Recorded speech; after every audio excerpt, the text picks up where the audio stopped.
안녕하세요. 안전한 투자로 편안한 노후 준비 중경투 TV입니다.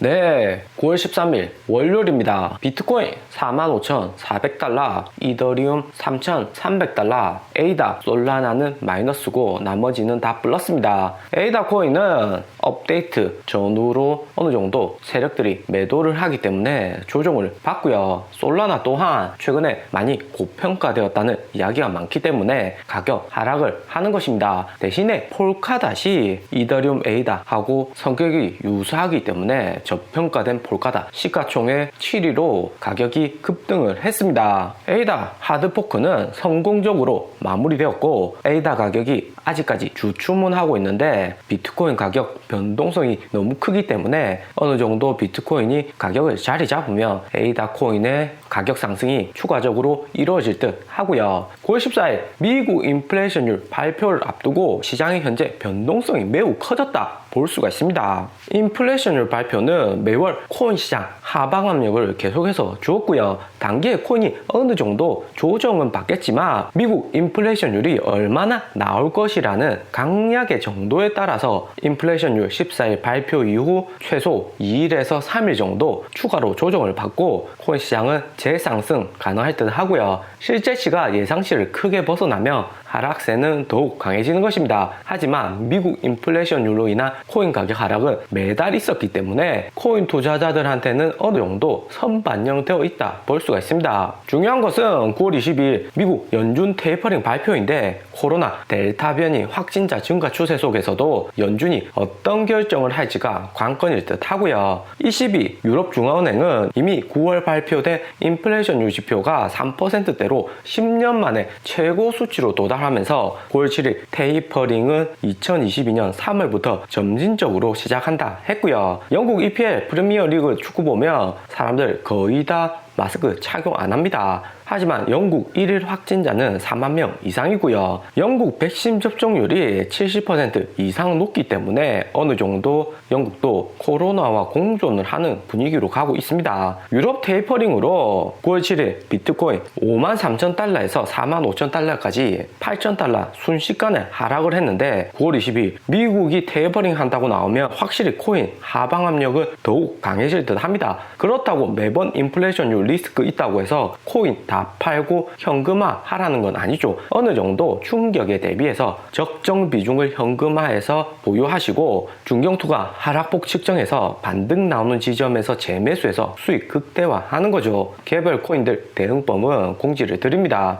9월 14일 한국시간 밤 9시 30분 발표가 되고 코인이 이미 가격이 유럽발 테이퍼링 이슈로 하락을 했기 때문에 너무 큰 조정은 없을 듯 하고요. 최근에 선물 미결제 약정 수치가 최저치이고 단기에 롱청산 나오는 변동성은 작을 듯 합니다. 하지만 9월 20일 테이퍼링이 7월 14일 고인플레이션율 나오면 빠르게 진행이 가능하고 나스닥 지수가 하방 압력 강하면서 코인 시장도 어느 정도 영향을 받을 듯 하고요. 인플레이션율 강약을 잘 판단해야 되는데 9월 컨센서스가 5.3%입니다. 8월 컨센서스하고 9월이 같고 8월 코인 가격이 인플레이션율로 인해서 크게 조정 안 받았던 것이 컨센서스 5.3%를 크게 상회를 안 하고 5.4% 나왔기 때문이죠. 5월 12일처럼 컨센서스 3.6%인데 실제치 4.2% 이렇게 크게 변동성 나오면 코인 시장이 대량 청산으로 비트코인 가격 6만 달러에서 3만 달러까지 절반이나 하락하는 모습을 보여줬습니다. 그리고 이번에도 5.4% 이상 이전 수치를 초과를 한다면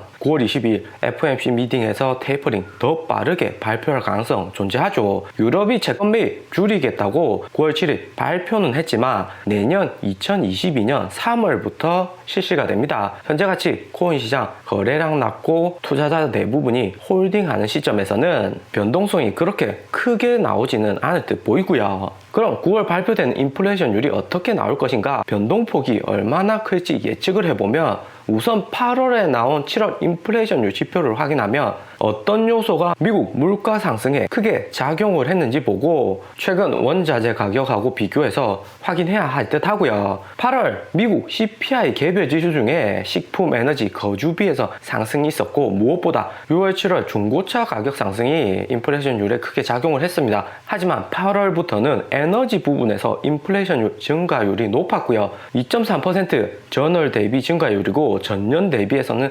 41.2% 증가를 했습니다. 작년 이맘때부터 미국 코로나 팬데믹 가시화가 되었기 때문에 에너지 가격이 전년 대비해서 가장 크게 비중이 증가를 한 것을 볼 수가 있죠. 대신에 전년 대비보다는 월간 얼마나 증가했는지 비율을 확인하는 것이 중요할 듯 하고요. 또 핵심 원자재 가격을 보면 9월 지난주까지 얼마나 상승했는지 확인해야 되고 9월 인플레이션율 어느 정도 나올지 가늠이 가능할 듯 합니다. 커피 선물 가격은 9월 역대급으로 2018년 이후 가장 많이 올랐고 구리 선물 가격도 10년간 수치 중에서 가장 높은 지점이죠. 그렇지만 7월에 피크 찍고 8, 9월에는 조금 줄어들었고요. 오트밀, 미국인들 많이 먹는 귀리 선물 가격도 2014년 이후 최고치입니다. 원목 가격도 8월에 조금 줄어드나 했는데 미국 부동산 가격이 9월에 18.7% 급등하면서 원목 가격도 최근에 조금 반등을 했고요. 대신에 구리 가격, 원목 가격 모두 9월 지표가 아닌 8월 지표로 9월 인플레이션율이 측정하기 때문에 8월에는 크게 상승은 없었고 원목은 8월에 가격이 조금 줄어든 모습이죠. 그리고 8월 인플레이션율에서 가장 큰 비중을 차지할 것으로 보이는 WTI 선물 지표도 9월에 다시 상승은 했지만 8월에는 코로나 델타 변이 시작으로 인해서 소폭 하락을 했고요. 핵심 원자재인 구리, 귀리, 원목, 커피, WTI, 서부 텍사스유 모두 8월 지표는 7월과 비교했을 때는 크게 상승은 없었습니다. 원자재 기술 분석을 보면 적극 매도보다 적극 매수가 더 많은 걸 알 수가 있죠. 적극 매수가 더 많다는 말은 앞으로 원자재 가격이 더 상승한다는 것이고 물가는 더 오른다고 하는 거고요. 그런데 연준도 10월에 FOMC 미팅이었고 11월에 FOMC 미팅이 있기 때문에 10월에 높게 나올 인플레이션율 대비해서 9월 사전에 테이퍼링 이야기할 가능성이 높습니다. 시장에 충격 최소화 미리 하는 거죠. 델타 변이로 논판페이로 취업률이 줄어들고 경기 회복이 빠르지는 않지만 원자재나 미국 주택 가격 상승이 너무 빠르다는데 초점을 둘 듯합니다. 미국이 9월 14일 한국 시간 밤 9시 30분에 인플레이션율 지표가 발표되고 영국, 프랑스도 14일 이후에 발표가 되고요. 하지만 선행지표로 9월 10일 이미 인플레이션율 먼저 발표한 독일의 경우를 보면 8월보다 0.1% 증가했습니다. 유럽 평균은 3%고요. 독일이 10년간 인플레이션율 지표 수치를 보면 이번 9월 역대 최고치인 것을 볼 수가 있습니다. 독일 경제가 유럽에서 가장 튼튼하기 때문에 독일이 이번에 인플레이션율 급등하고 유럽 전체 다 올랐죠. 2018년 금융위기 때도 3% 초반이었는데 이번에 많이 높습니다. 독일 인플레이션율 지표하고 미국 지표는 1대1 비중으로 딱 맞아 떨어지지는 않고요. 6월에 미국 인플레이션율이 5%대여도 독일은 2.5% 다음 달 2.3% 나오다가 다시 증가를 했습니다. 중국의 경우 5월부터 계속해서 인플레이션율은 줄어들고 있고요. 미국의 경우 중국에서 수입을 많이 하죠. 미국에서 유통되는 식료품, 공산품들 대부분이 월마트 가보면 중국산이 50% 이상이고요. 중국이 인플레이션율 줄어들면 중국 임금 상승 압박도 줄어들고 미국의 수입 물가 또한 안정됩니다. 대신에 독일처럼 인플레이션율이 0.1% 이상 상승할 경우 독일 닥스 지수처럼 9월 8일 232포인트나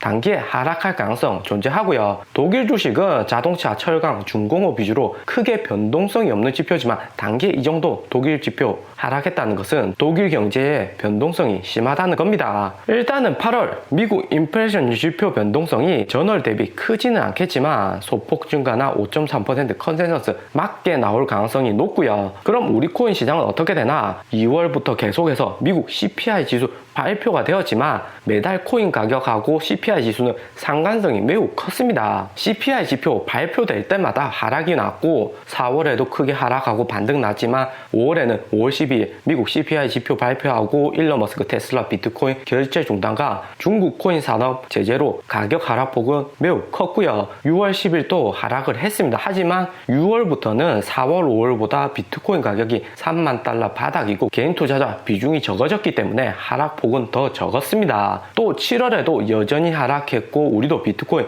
29,000달러 이때 매수한 거 기억나시죠? 그런데 8월부터는 분위기가 조금 달라졌습니다. 8월 11일 CPI 지수가 7월하고 동률로 5.4% 나온 것도 있겠지만 기관들의 코인 시장 추가 진입으로 하락은 왔지만 3일 정도 일시적인 하락이었고요. 이후 8월 16일 잭슨홀 연설로 시장에 공포가 왔지만 재반등 왔습니다. 9월에 이미 유럽 테이퍼링 이슈로 크게 하락이 온 상태이기 때문에 어느 정도 선반영 되어 있다 볼 수가 있고요. 하지만 하방 압력은 여전히 존재합니다. 대신에 하방 압력 그렇게 크지는 않을 듯 하고요. 다시 3만 달러 나오기에는 무리가 있을 듯 하고 8월처럼 조금 하락하다가 반등 나오겠죠. 그럼 고래들은 어떻게 하고 있냐? 고래들의 움직임을 보면 고래들은 인플레이션율 발표에는 크게 움직이지는 않는 모습입니다. 인플레이션율 발표로 단기에 조정은 오겠지만 다시 재반등 충분히 올 수가 있고 단기 저점에 들어가기보다는 손해를 좀 더 보더라도 미리 매수해서 3개월 이상은